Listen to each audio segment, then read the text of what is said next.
Welcome back students on this session of Fourier representation of non-periodic discrete time signals. Non-periodic discrete time signals Fourier representation is called as DTFT. So today in this session you are going to learn how to obtain the DTFT of a discrete time signal which is not periodic in nature. It may be finite duration length or infinite duration length. So Fourier representation for non-periodic discrete time signals can be obtained by the exponential form expressions as x of e raised to j ohm is equal to summation n from minus infinity to plus infinity x of n e raised to minus j ohm n. Here this ohm is the frequency component, the angular frequency of the discrete time signal. This can also be expressed as x of j ohm. So for differentiating between xj omega, that is the Fourier transform of continuous time non-periodic signal, and this e raised to j ohm is the Fourier transform of discrete time non-periodic signal. To differentiate between this, one we use it as xj omega and the other we use it as x of e raised to j ohm. In some of the book you may get it replaced with j omega by j ohm and j ohm by j omega. Anyway, this is a variable in ohm, that is what we have to understand. You can also express this or write it as x of ohm also. So the only variable here is ohm, that we have to keep in mind. Okay. So this is x of e raised to j ohm is equal to summation n from minus infinity to plus infinity xn e raised to minus j ohm. In this expression we are interested in finding the Fourier transform of this discrete time signal xn, where xn exists for the discrete instance, that is an integer instant of time n. The n takes on the values from minus infinity to plus infinity, and the inverse transform from x e raised to j ohm to obtain xn. So of discrete time signal, when you obtain its Fourier representation, that is DTFT, x of e raised to j ohm is periodic in nature and its nature is continuous. So when we inverse transform it to obtain xn, we have to make use of this expression as 1 by 2 pi integration from minus pi to pi x of e raised to j ohm and d ohm. Now this integration over minus pi to pi represent that this x of e raised to j ohm is periodic with the period of 2 pi and is continuous in nature. Therefore this is integration with respect to ohm. If it is discrete, we would have been taken the summation, but since it is continuous in nature, it is integral infinitesimal additions. So for the smaller interval over d ohm, so this integration from minus pi to pi with respect to ohm. So this is inverse DTFT expression and this is DTFT expression.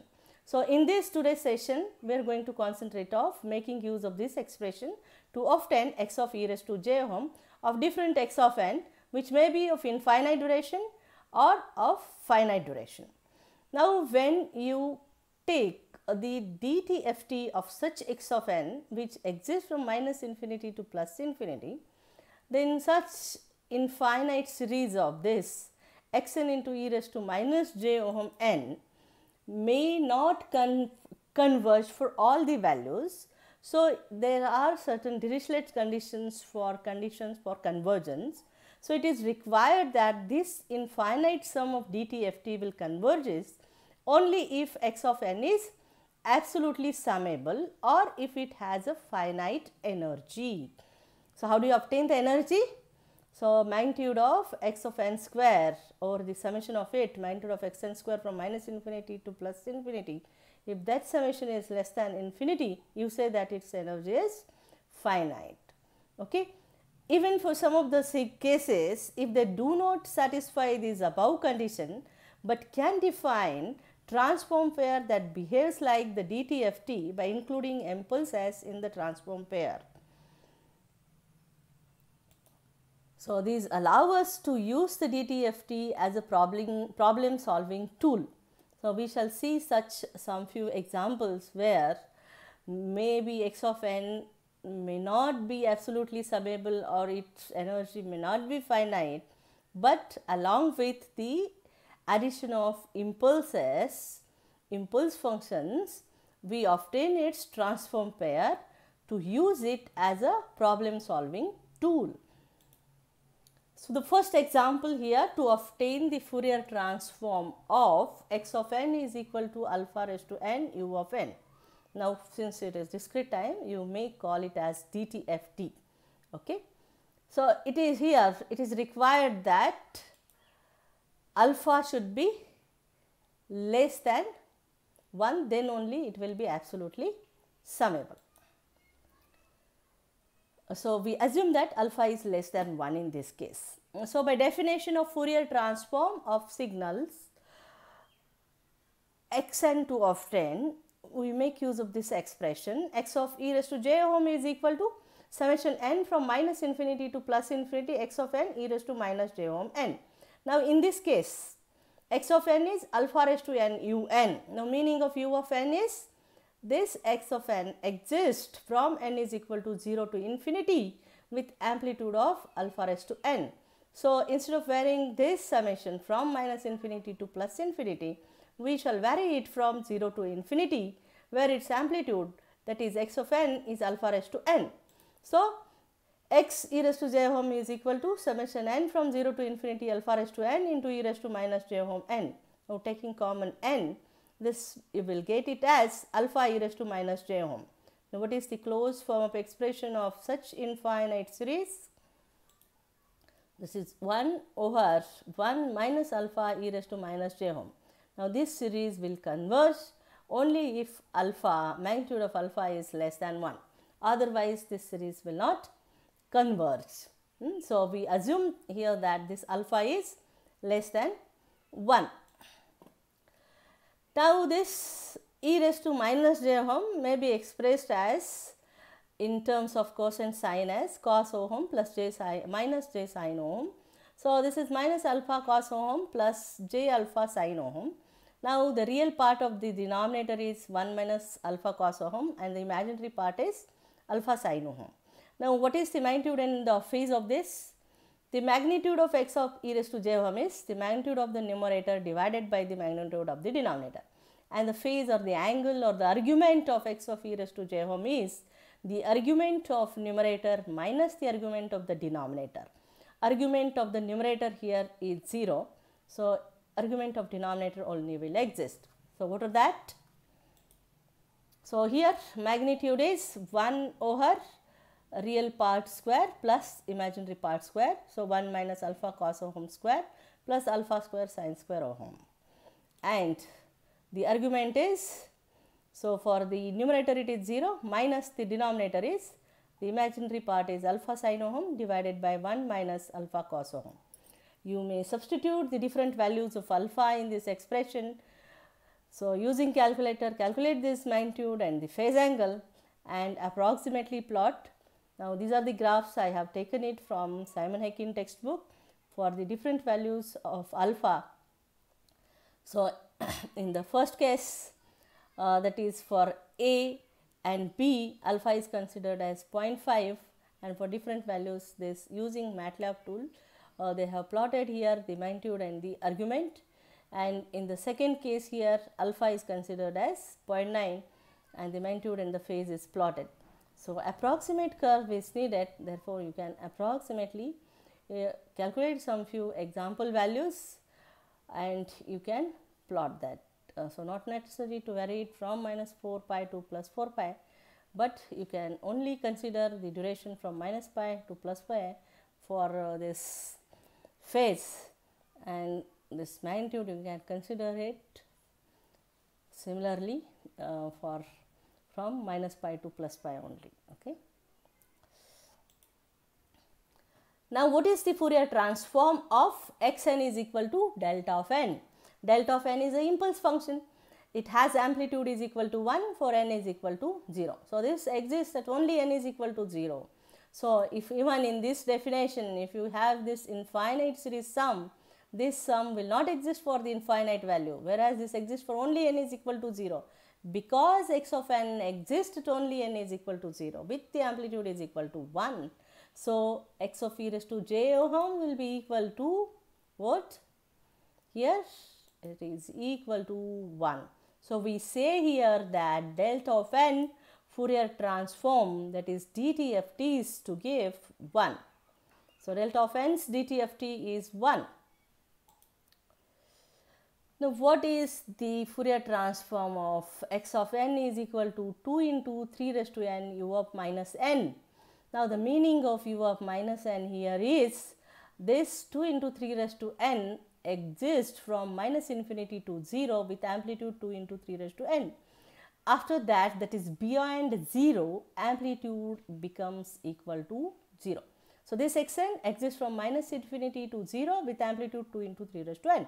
So in this definition of x of e raised to j ohm, which exists from n from minus infinity to plus infinity, this infinite series sum will exist from minus infinity to 0 because xn has value 2 into 3 raised to n from minus infinity to 0.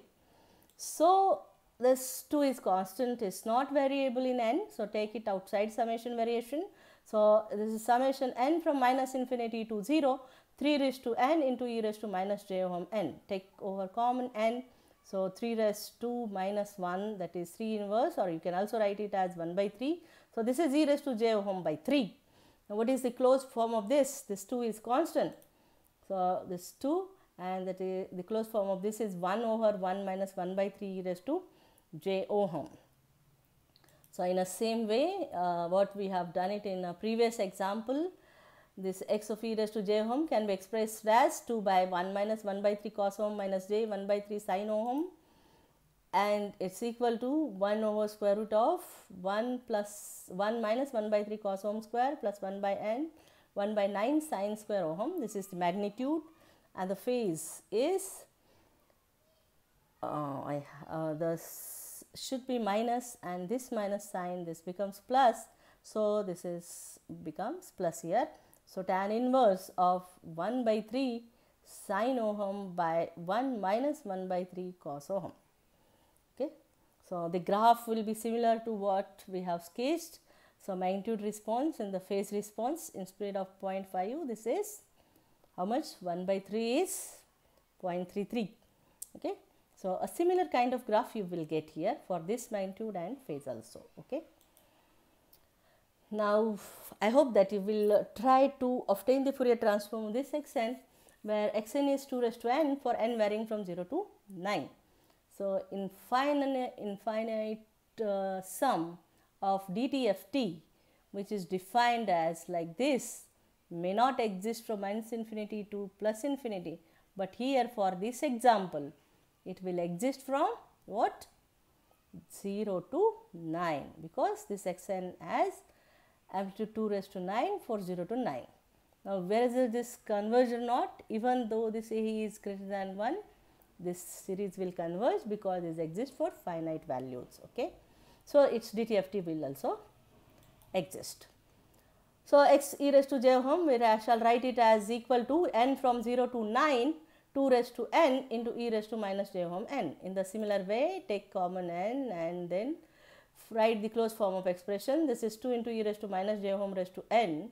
So this 2 into e raised to minus j ohm raised to 0, that is 1, minus n plus 1, that is 10. So 2 raised to 10 e raised to minus j 10 ohm divided by 1 minus 2 e raised to j ohm is the closed form of expression of this summation. Okay. This is x of e raised to j ohm for this example. Now what is the Fourier transform, that is DTFT of this xn, where xn is delta of 6 minus 2n plus delta of 6 plus 2n. Can you guess this, how to obtain? Now what this means, delta of 6 minus 2n. Now this delta of 6 minus 2n indicate that the amplitude of this xn will be equal to 1 for n is equal to plus 3 and minus 3. So this x of n shall be written as equal to 1 for n is equal to plus minus 3. So, 6 minus 2n, if you equate it, is equal to 0, you will get n is equal to 3, and for this case n equal to minus 3. So, this x of n will be equal to 1 for n equal to plus minus 3 and is 0 otherwise. Therefore,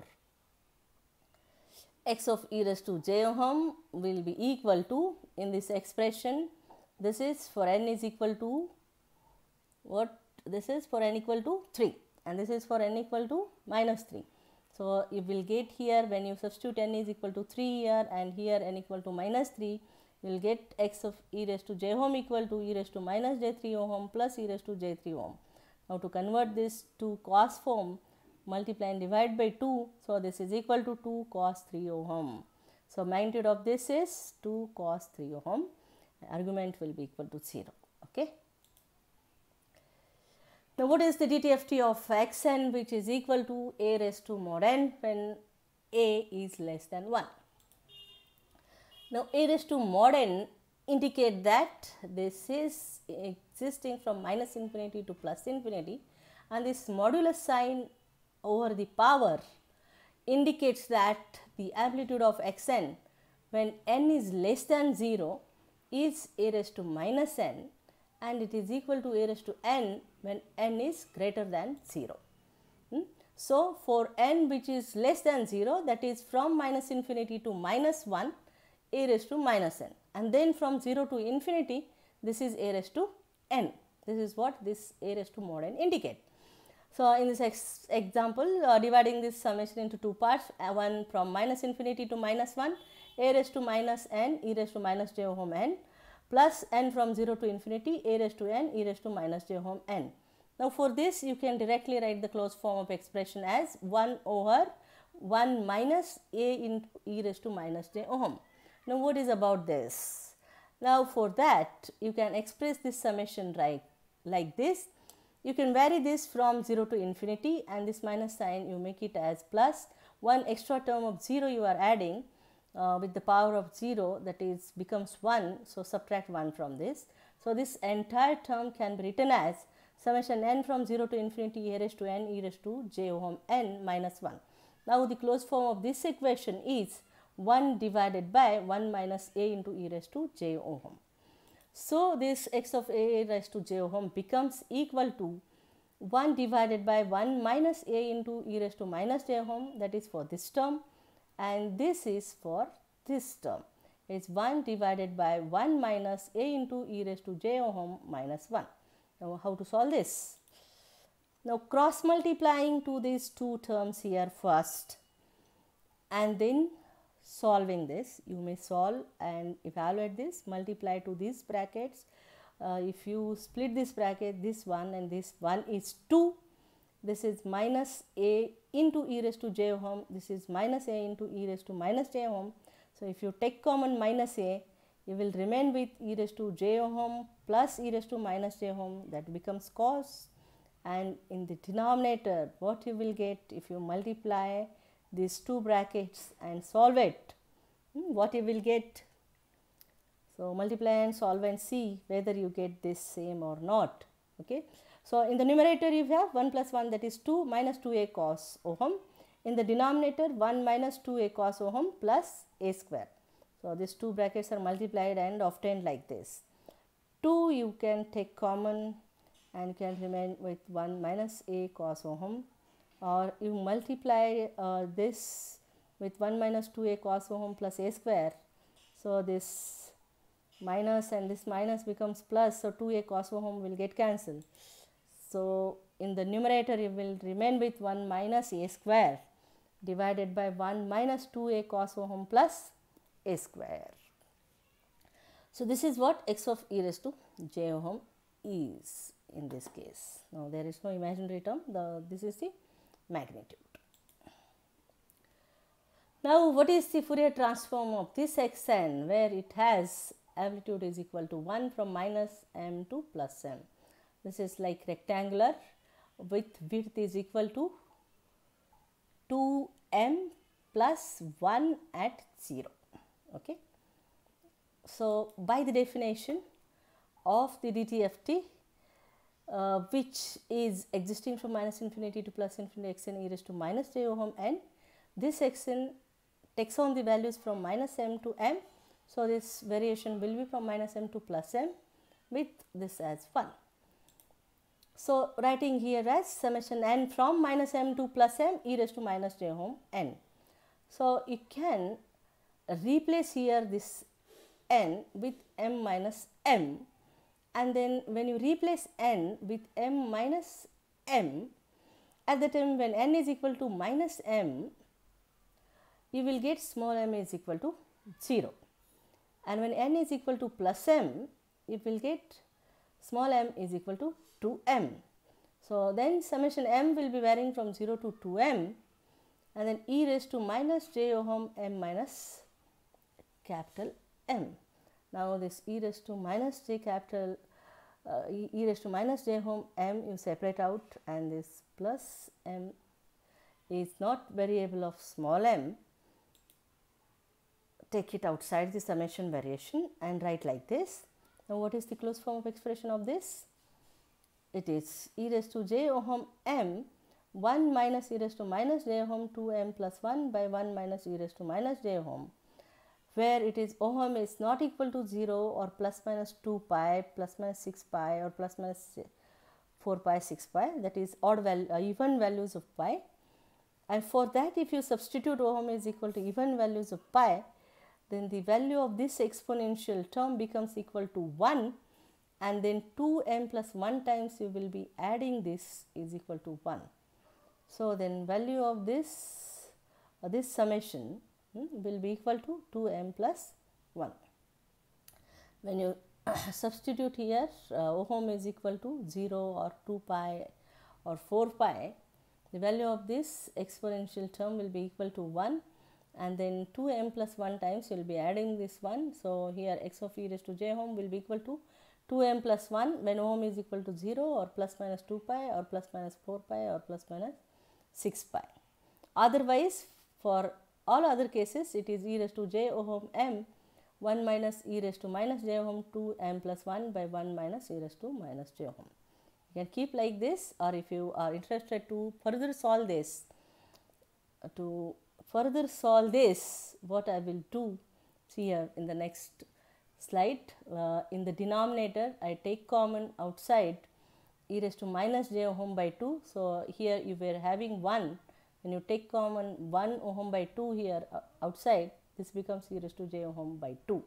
So, in the bracket you remain with e raised to j ohm by 2 minus e raised to minus j ohm by 2. So, you see here, if you multiply back, it will become as 1 minus e raised to minus j ohm. In the same way here in the numerator also, from this term you take common outside e raised to minus j ohm 2m plus 1 by 2. So, you remain with e raised to j ohm 2m plus 1 by 2 minus e raised to minus j ohm 2m plus 1 by 2. Now, you observe that this you can give it a sinusoidal form, and to this also you can give a sinusoidal form. So, to the numerator and denominator you have to divide by 2j, and for this all together you see here what will happen. So, if I divide this by 2 and separate out this, 2 will get cancelled. So, e raised to minus j ohm m minus 1 by 2 you will get, and e raised to minus j ohm by 2, and this e raised to minus j ohm by 2 will get cancelled. So, you will remain with e raised to minus j ohm m, and this e raised to j ohm m will get cancelled. So, x of e raised to j ohm will be equal to sine of ohm 2m plus 1 by 2 by sine of ohm by 2 for ohm not equal to 0, plus minus 2 pi, plus minus 4 pi and so on, and is equal to 2m plus 1 for ohm is equal to 0 or plus minus 2 pi, 4 pi likewise. So, this is periodic with the period of 2 pi. So, if you plot it x of e raised to j ohm, this plot will be like this. So, there is no imaginary term here, but even though if you want to write the magnitude of this for the positive values, this is the magnitude. If you plot for you will get magnitude is equal to, for even whatever these negative plots are there, you will get the positive sinusoidal terms like cosine like terms. here. Okay. And what is the argument then? For positive angle will be equal to 0, and for negative values it is pi. So, if whenever this term of sinusoidal term, when it is negative, that is the amplitude is negative, at that time the angle will be equal to pi. This is the argument. Okay. Now, what is the Fourier transform of this x of n? Where can you guess it? From where it exists, how it exists? You observe this neatly. This is minus 5 and this is 5. This indicate that from minus 7 to minus 1, the amplitude of this xn is minus 1. At 0, this is again 0, and then from 1 to plus 7, this has amplitude is equal to 1. So, in the basic definition of DTFT, you have to divide this expression into two parts, that is 1 from minus 7 to minus 1, where this xn has minus 1 amplitude, and then for other term it is plus 1. So, that is from 1 to 7. And now, obtaining the closed form of expressions of this, so this is already from 1 to 7 e raised to minus j ohm n, and this is making it 1 to 7 from minus sign is there e raised to j ohm n. So, if I combine, if you write this here, the closed form of expression and then afterwards combine. Okay. So, for this the closed form of expression is e raised to minus j ohm minus e raised to minus j 8 ohm by 1 minus e raised to minus j ohm, and similarly for the second term it is minus of e raised to j ohm minus e raised to plus j 8 ohm divided by 1 minus e raised to j ohm. Now, cross multiplying this each of the bracket and solving this denominator, you will see that when you solve this denominator, multiply with each other, you will get this as 2 minus 2 cos ohm. When we multiply this here, this is the multiplication. Now, for these terms, this bracket and this bracket, from this bracket I will take common outside e raised to j ohm by 2, and here e raised to minus j ohm by 2, so that this becomes sinusoidal term and this is also a sinusoidal term. So,